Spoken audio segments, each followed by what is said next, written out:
Assalamualaikum. Welcome back to Unknown Rising Star. In this video, we will discuss about the complete topic of geometry and sets. So let's start our today's topic. Geometry. Geometry is a branch of mathematics that deals with the study of shapes, sizes, relative positions of figures and the properties of space. Geometry mathematics की वो branch है जिसमें हम shapes, sizes, relative positions of figures and properties of space के साथ deal करते हैं. The word geometry is derived from ancient Greek words. Jio means earth and metros mean measurement. It is basically means the measurement of earth. There are various types of geometry as given below: algebraic geometry, discrete geometry, differential geometry, Euclidean geometry, convex geometry and topology. Let's discuss the basics of geometry. In Euclidean geometry, we discuss about two-dimensional shapes plus three-dimensional shapes. Two-dimensional shapes include circle, rectangle, square, triangle. Three-dimensional shapes include cube, cuboid, prisms, cones, etc.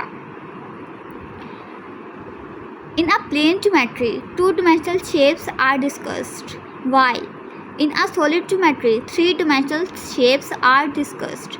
The basic geometry is based on points, lines and planes explained in coordinate geometry. Basic geometry में हम points, lines and planes के बारे में पढ़ते हैं. Let's discuss the types of geometry. Algebraic geometry. Algebraic geometry studies the geometric shapes formed by the solutions zeros of the systems of polynomial equation in several variables. Algebraic geometry में हम geometric shapes की study करते हैं with the help of algebraic equations like x square plus y square is equal to 0, which represents a circle. The applications of this type comprises cryptography, string theory. Discrete geometry.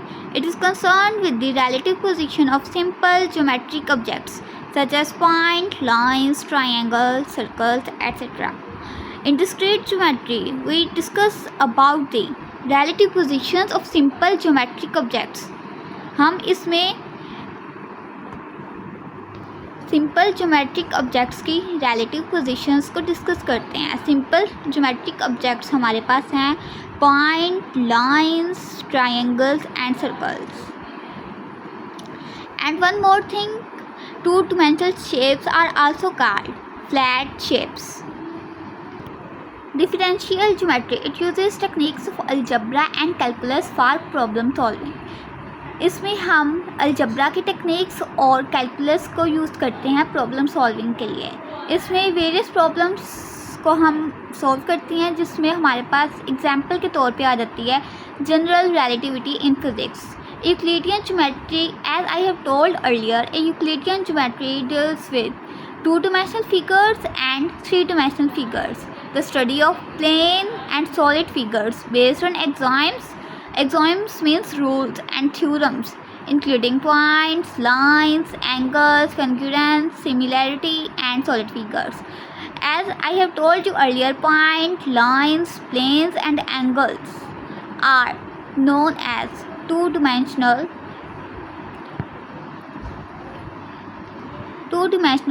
shapes. It has a wide range of applications in computer science, modern mathematics, problem solving and crystallography. Euclidean geometry की applications हमें modern computer science में, modern mathematics, problem solving में मिल जाती हैं. Convex geometry.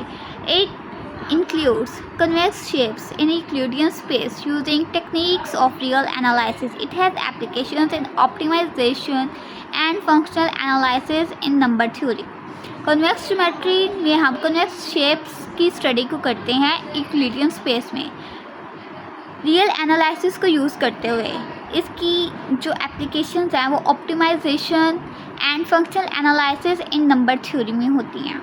Topology deals with the study and properties of spaces and shapes that do not change when stretched, twisted or bent, but not torn or cut. Topology में हम उन shapes की study करते हैं, जब हम उन्हें खींचते हैं या ट्विस्ट करते हैं तो वो चेंज नहीं होती।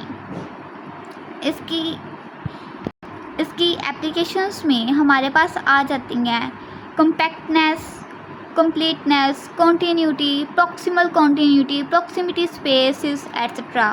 प्लेन ज्योमेट्री में हम 2 dimensional स्पेसेस की बात करते हैं और साथ साथ हम जो हैं प्लेन ज्योमेट्री को फ्लैट ज्योमेट्री भी कहते हैं। प्लेन ज्योमेट्री में हम 2 dimensional शेप्स के बारे में बात करते हैं। 2 dimensional शेप्स को हम फ्लैट शेप्स भी कहते हैं। इसमें मैं आपको पहले ही बता चुकी हूँ कि 2 dimensional शेप्स में हमारे पास लाइन, सर्कल एंड ट्राइंगल जो हैं वो 2 dimensional शेप्स हैं। इसमें हम 2 dimensional शेप्स या फिगर्स में हम लेंथ एंड विड्थ ही मेजर करते हैं, जबकि डेप्थनेस इनकी मेजर नहीं होती। The important terminologies in plane geometry are point, line and angles. मैं आपको पहले ही बताती चलती हूँ कि point, line, angles, planes, polygon ये जो हैं ज्योमेट्री की बेसिक टर्म्स हैं। पॉइंट पहले हमारे पास सबसे पहले टॉपिक में आ जाती है point. Point is a precise location और प्लेस ऑन अ प्लेन।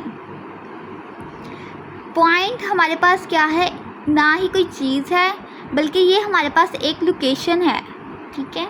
और a dot usually represents them.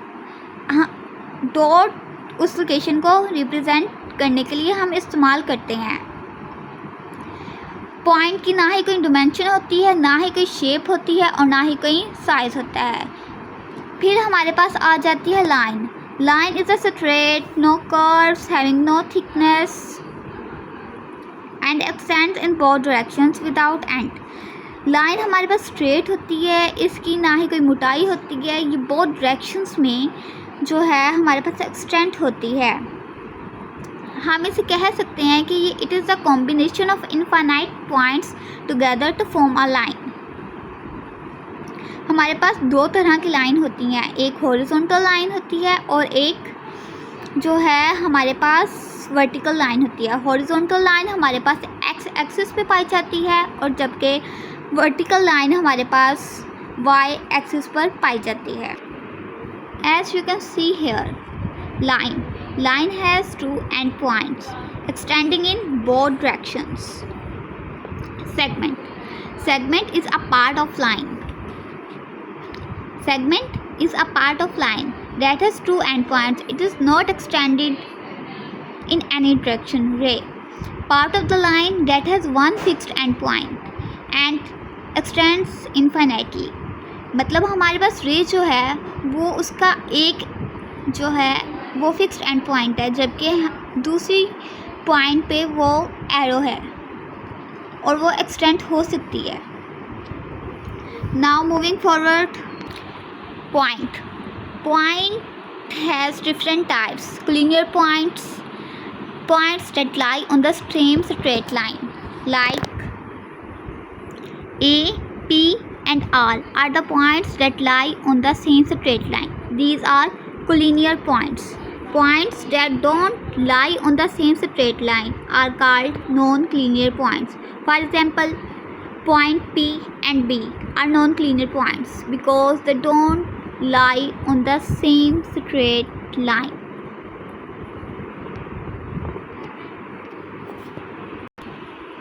There are 3 formula methods to determine the collinear points. Distance formula, slope formula, area of triangle. These will be not discussed in detail. Next, moving to concyclic points. Concyclic points are the points that lie on the same circle. These points lie on the lie these points, this one, this one, this one and this one. These points lie on the circumference of the circle and it is the same circle. Remember this. Midpoint, a point that divides a line segment into two equal parts. Here we have a line segment A and B and point M on the line segment divides it equally into two equal parts. Moving forward, interior point, a point that lies inside a geometric figure. Like the point A lies inside the geometric figure. Exterior points, a point that lies outside the geometric figure. For example, point S, point T are exterior points. Now moving to our second fundamental element in geometry, lines. As I have described earlier, line is straight, having no thickness and extends in both directions without end. So here we have different types of lines based on their direction, length and position. Straight line, a line that extends indefinitely in both directions without curvature. एक ऐसी line जो कि दोनों directions में मतलब left and right extend कर रही हो विदाउट कर्वेचर, बगैर मुड़े. It is the simplest type of line and is often represented by a straight segment with an arrowhead at both ends. Straight segment with an arrowhead मतलब हम simply इस चीज़ को straight line कह सकते हैं. Horizontal line, a straight line that runs parallel to the horizon, having a slope of 0. It is perpendicular to the vertical axis. ऐसी straight line जो कि हॉरिजॉन के पैरेलल हो और उसके स्लोप की वैल्यू 0 हो और वर्टिकल एक्सिस के ये परपेंडिकुलर हो, ऐसी लाइन को हम हॉरिजॉन्टल लाइन कहते हैं. Vertical line, a straight line that runs perpendicular to the horizon having an undefined slope. It is parallel to the vertical axis. Vertical axis एक ऐसी straight line है जो कि perpendicular होती है horizon के, having an undefined slope. Undefined slope means maximum value of the slope is obtained. It is parallel to the vertical axis. ये vertical axis के parallel होती है. Now moving to our next line, perpendicular line. Two lines that intersect at a right angle 90 degree. As you can see in the picture, perpendicular lines, two lines intersecting at 90 degree. These are perpendicular lines. और इनकी जो slope होती है ये negative reciprocals of each other होती है. दोनों line के negative reciprocals of each other हमें इसके स्लोप की वैल्यू देती है. Parallel lines, two or more lines that lie in the same plane and do not intersect. They have the same slope. Two or more lines जो कि same plane पे लाई करती हो और इंटरसेक्ट ना करें और उनके सेम स्लोप हो. सेम स्लोप इसलिए होगी क्योंकि वो सेम प्लेन पे लाई कर रही हैं और वो इंटरसेक्ट भी नहीं कर रही. Intersecting lines, two lines that meet or cross each other at a common point. वो लाइंस जो कि इंटरसेक्ट करें कॉमन पॉइंट पे उन्हें हम इंटरसेक्टिंग लाइन कहते हैं. Now moving to our third fundamental element in geometry, that is plane. In geometry, a plane is a flat two-dimensional surface that extends infinitely in all directions. Plane हमारे पास flat two dimensional shape है जो कि infinitely हर direction में extend होती है. It is defined by at least 3 non-collinear points. As I have described earlier, non-collinear points are the points that do not lie on the same line. और a line हम plane को 3 non-collinear points के साथ describe कर सकते हैं, line से describe कर सकते हैं और a point not on the line और एक ऐसे नुक्ते से जो कि लाइन पर ना हो उससे डिस्क्राइब कर सकते हैं. प्लेन की हमारे पास लेंथ होती है, विड्थ होती है, बट थिकनेस नहीं होती. As I have described earlier, two dimensional shapes have length and width, not thickness and डेप्थनेस.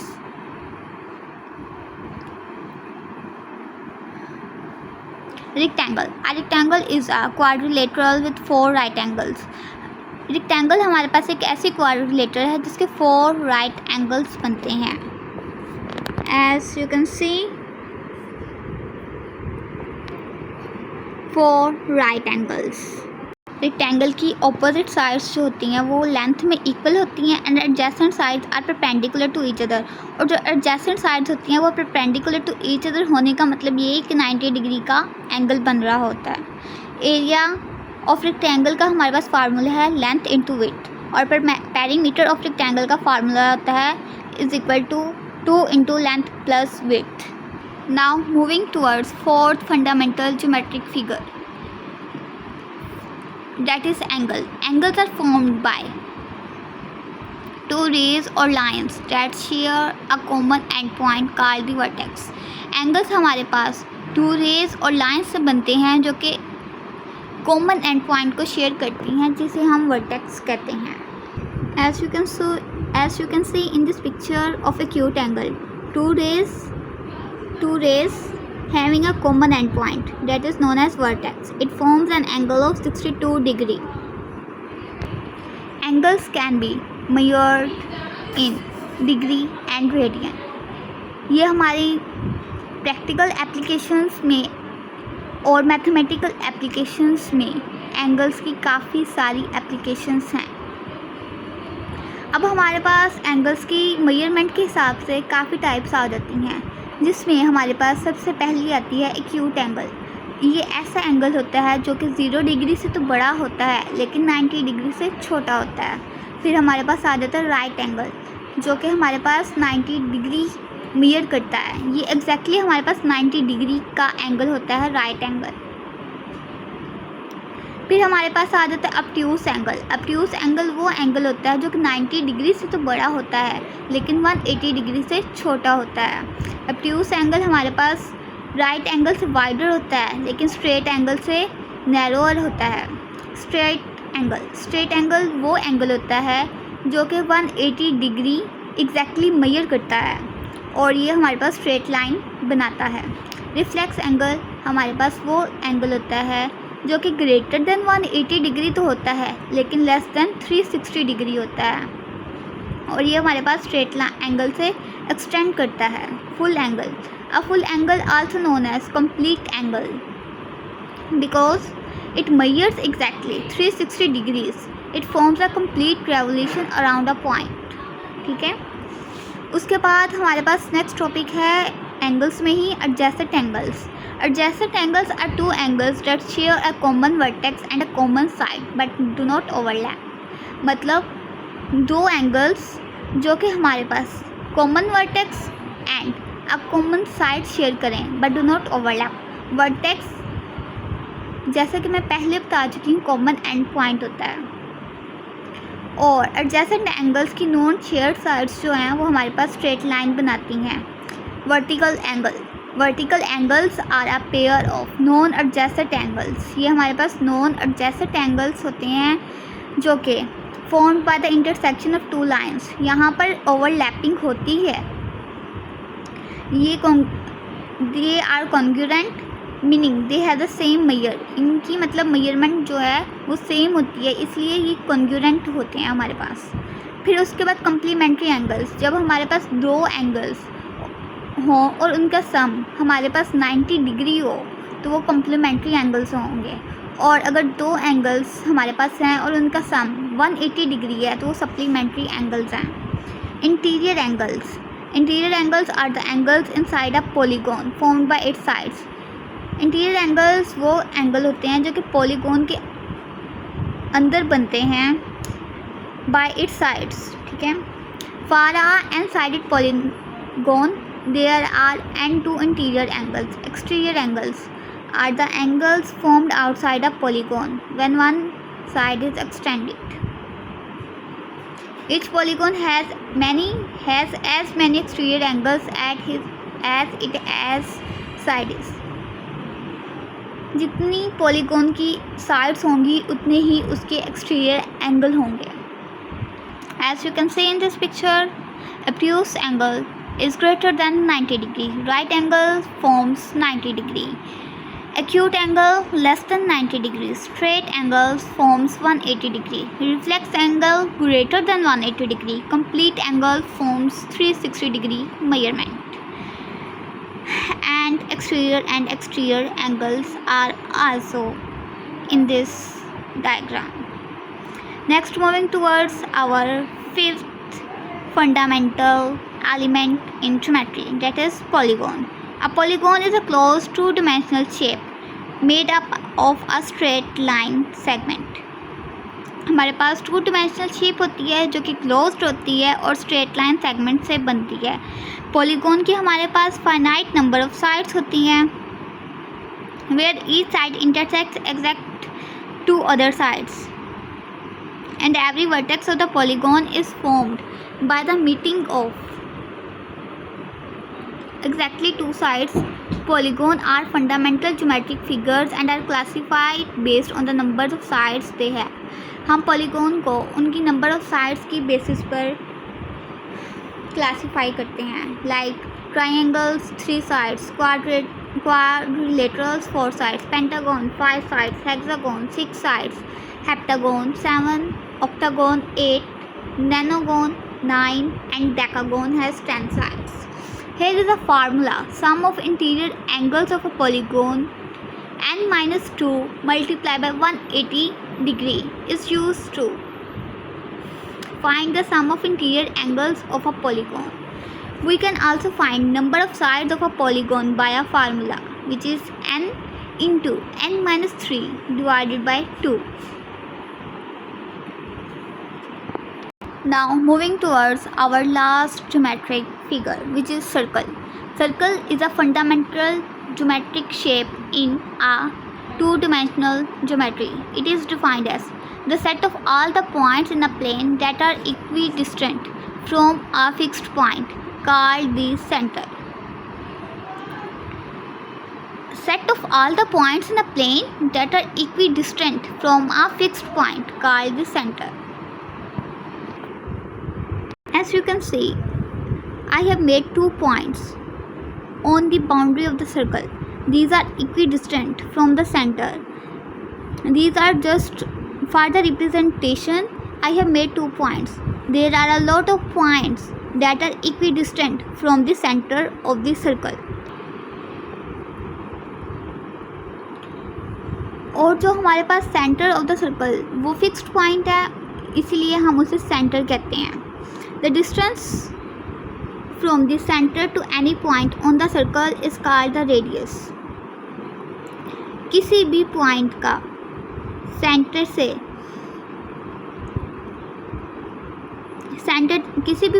Centre तक का जो फासला होता है हम उसे रेडियस कहते हैं. This one will be the radius. Centre से किसी भी पॉइंट का फासला हमारे पास रेडियस कहलाता है. Now moving towards diameter. Diameter will be the twice of the length of the radius. It is denoted by d. D is equal to 2r. Now moving towards chord. Chord is a line segment that connects 2 points on the circle. Code हमारे पास एक ऐसा line segment है जो कि 2 points on the circle को मिलाता है. This one will be a कोड as it connects 2 points on a circle. Radius, diameter. Now secant.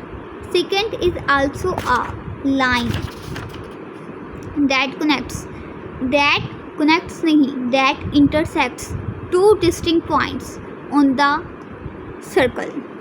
Boundary of the circle is known as the circumference. Circumference is denoted by 2 pi r.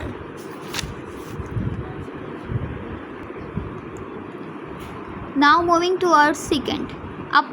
A line that intersects the circle at 2 distinct points is called secant. एक ऐसी line जो कि circle को 2 distinct points के साथ intersect करे वो हमारे पास सेकेंड होती है. Arc, a portion of the circumference of the circle. An arc is defined by 2 points, 2 radii 2 points on the circle and the continuous curve between them. Second, 2 radii.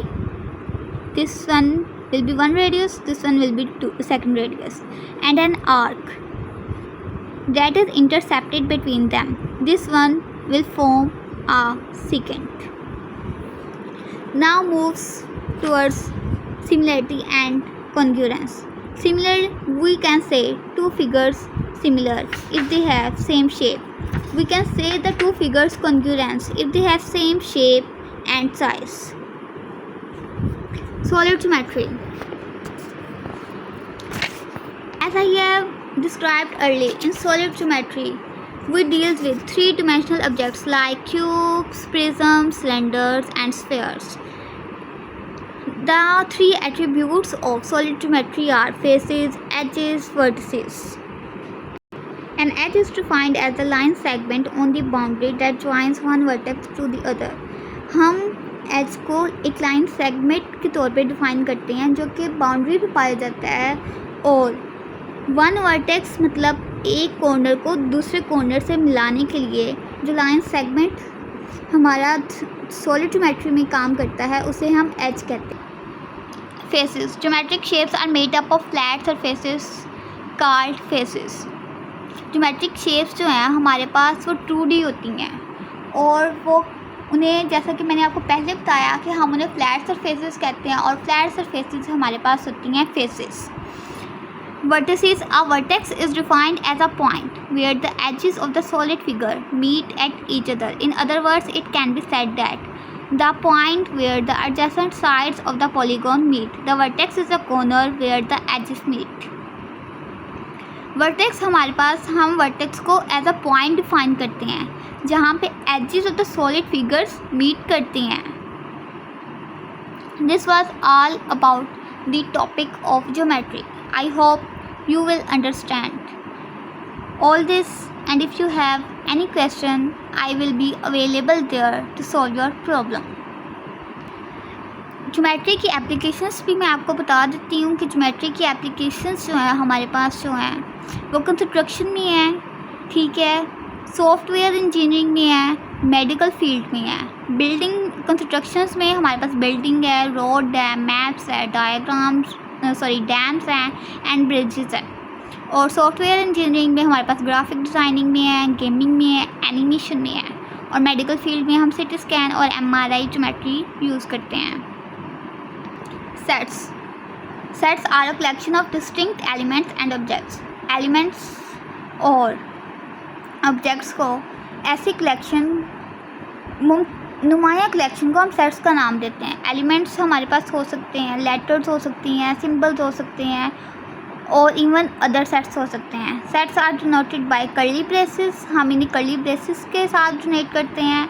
Elements जो होते हैं हमारे पास commas के साथ separated होते हैं और enclosed इन curly brackets होते हैं. As you can see, set of all natural numbers n is equal to curly bracket. Elements are separated by comma and then enclosed in a curly bracket. Types of notation. Types of notation means कि हम sets को कैसे मतलब लिखते हैं. हमारे पास sets को लिखने के 3 तरीके हैं. रोस्टर और टेबुलर फॉर्म है, डिस्क्रिप्टिव फॉर्म है, एंड बिल्डर और सेट बिल्डर नोटेशन है. मतलब एक तरीका वो जो मैंने आपको पहले बताया कि हम ब्रैकेट्स, कर्ली ब्रैकेट्स के अंदर एलिमेंट्स को लिखते हैं और वो सेपरेटेड बाय कोमास होते हैं, वो हमारे पास रोस्टर और टेबुलर फॉर्म होती है. अब अगर हम किसी भी सेट के एलिमेंट्स को वर्ड्स में डिस्क्राइब करते हैं तो वो हमारे पास नोटेशन होती है. Like this, as we have a set here, it is a set of set A, curly brackets 1 to 5 elements, ठीक है, enclosed in a curly bracket. We can state it into words as it is a set of natural numbers less than 6. Then builder or set builder notation. Set builder notation describes the properties that define the elements of a set. मतलब ये कि हम इसमें properties को define करते हैं जो कि एलिमेंट्स ऑफ अ सेट में होती हैं, मतलब लाइक दिस। यहाँ पर जो हमारे पास ऊपर वाला सेट था वो हमारे पास सेट ऑफ नेचुरल नंबर्स था लेस देन 5। इसी को हमने जो है उसकी प्रॉपर्टी को हमने इस तरह एक्सप्लेन कर दिया, x such that x is a natural number, x less than 0 और एक्स इक्वल और ग्रेटर दैन 5। अब हमारे पास सेट्स में कुछ ऑपरेशंस आ जाते हैं, यूनियन, इंटरसेक्शन, डिफरेंस, कॉम्प्लीमेंट। ठीक है, अब यूनियन जो है वो मतलब हम जब दो सेट्स के एलिमेंट्स को मिलाते हैं और एक सेट हमारे पास बनता है, हम उसे यूनियन कहते हैं। इंटरसेक्शन में हम उन एलिमेंट्स को उन सेट्स के दो सेट्स के उन एलिमेंट्स को मिलाते हैं जो कि दोनों सेट्स में मौजूद होते हैं और एक सेट हमारे पास बनता है। डिफरेंस में हमारे पास जो है वो इस तरह होता है कि जो हमारे पास पहला सेट होता है उसमें जो एलिमेंट्स दूसरे सेट में नहीं मौजूद होते, हम उन एलिमेंट्स को लिखते हैं और वो हमारे पास डिफरेंस देते हैं।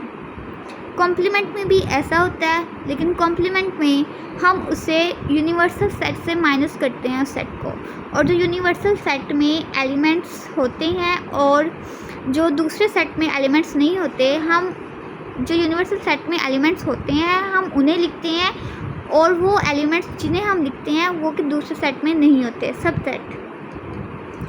सबसेट जो होता है कि मतलब अगर एक एलिमेंट ए है उसमें एलिमेंट्स हमारे पास 1 2, अगर एक एलिमेंट हमारे पास बी है 1 2 3, इन सेट ए के एलिमेंट सेट बी में हैं तो हम इसे एक दूसरे का सबसेट कहेंगे। कार्टेशियन प्रोडक्ट, हम इनमें ट्रू सेट्स को मल्टीप्लाई करवाते हैं। For example, we have a set A and we have a set B. We can define it as the Cartesian product of two sets A and B denoted by A cross B is the set of all ordered pairs. Universal subset, it is a set that contains all the elements of a universal set. इसमें universal set के तमाम तर elements होते हैं। फिर हमारे पास universal set आ जाता है। यूनिवर्सल सेट हमारे पास वो सेट होता है जिसमें फॉर एग्जांपल हमारे पास 3 सेट्स हैं और हम 3 सेट्स के एलिमेंट्स को मिलाकर एक सेट बनाते हैं और वो हमारे पास यूनिवर्सल सेट आ जाता है। और सबसेट हम तब बन सकता है, सबसेट हमारे पास यूनिवर्सल सेट से बनता है। For example real number is a universal set, it contains rational numbers, irrational numbers, integers, whole numbers and natural numbers. We can write the subsets by this formula. First we have to write empty set. Set itself is also a part of subset. We can find the number of subsets by this formula 2n. 2n, n represents the number of elements. If there are 3 elements in this set, 2 raised to power 3, which means 8, we will obtain 8 sets, and here we obtain 8 subsets. To make a power set, we have to write the subsets, and if we enclose this subset in curly brackets, then it will be a power set. Now it has become a power set. This was all about the topic of sets and geometry. I hope you have understand this topic very well, and if you have any problem, then I will be always there to solve your problem. Thank you so much.